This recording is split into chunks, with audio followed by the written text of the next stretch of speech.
ৰাজ্য চৰকাৰৰ বিত্ত আৰু সমাজ কল্যাণ বিভাগৰ মন্ত্ৰী অজন্তা নেওগে গোলাঘাটৰ শ্বহীদ কুশলকোঁৱৰ অসামৰিক চিকিৎসালয়ত প্ৰধানমন্ত্ৰী ৰাষ্ট্ৰীয় ডায়ালাইচিছ কাৰ্যসূচীৰ অধীনত এটা অত্যাধুনিক ডায়ালাইচিছ কেন্দ্ৰ মুকলি কৰে।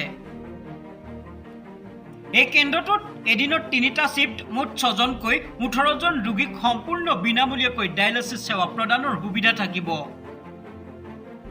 মন্ত্ৰীগৰাকীয়ে এই কেন্দ্ৰটোৰ পৰা জিলাখনৰ দৰিদ্ৰ সীমাৰেখাৰ তলৰ লোকসকল যথেষ্ট উপকৃত হ'ব বুলি আশা প্ৰকাশ কৰে।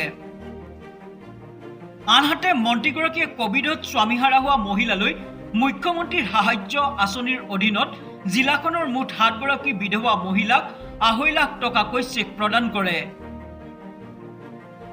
এতিয়ালৈকে গোলাঘাট জিলাখনৰ 42টা পৰিয়ালক এই আঁচনিৰ দ্বাৰা সামৰি লোৱা হৈছে। তেওঁ কয় যে ৰাজ্য চৰকাৰে এইখন আঁচনিৰ উপৰিও কোভিডত মৃত্যু হোৱা লোকৰ পৰিয়ালক 1 লাখ টকাকৈ সাহায্য প্ৰদান কৰাৰ সিদ্ধান্ত গ্ৰহণ কৰিছে। এই অনুষ্ঠানত মন্ত্ৰীগৰাকীৰ সৈতে জিলাখনৰ উপায়ুক্ত মৃগেন নাৰায়ণ বৰুৱা, জিলা উন্নয়ন আয়ুক্ত অৰ্পা বাগলাৰী, অতিৰিক্ত উপায়ুক্ত পল্লৱী গগৈ আৰু কুলদীপ হাজৰিকাৰ লগতে স্বাস্থ্য বিভাগ আৰু জিলা প্ৰশাসনৰ বিষয়াসকল উপস্থিত থাকে।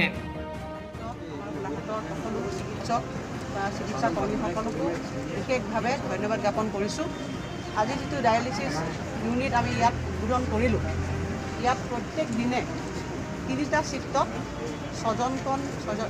6জনকৈ ৰোগীয়ে সুবিধা পাবৰ কাৰণে সক্ষম হ'ব। এদিনত 18জন ৰোগীয়ে বিনামূলীয়াকৈ ডায়ালিচিছৰ কৰাৰ সুবিধা পাব। আৰু সাধাৰণতে এটা ডায়ালিচিছ কৰিবলৈ হ'লে 3,000 পৰা 4,000 টকা ভৰিব লাগে আৰু সম্পূৰ্ণ বিনামূলীয়া হ'ব।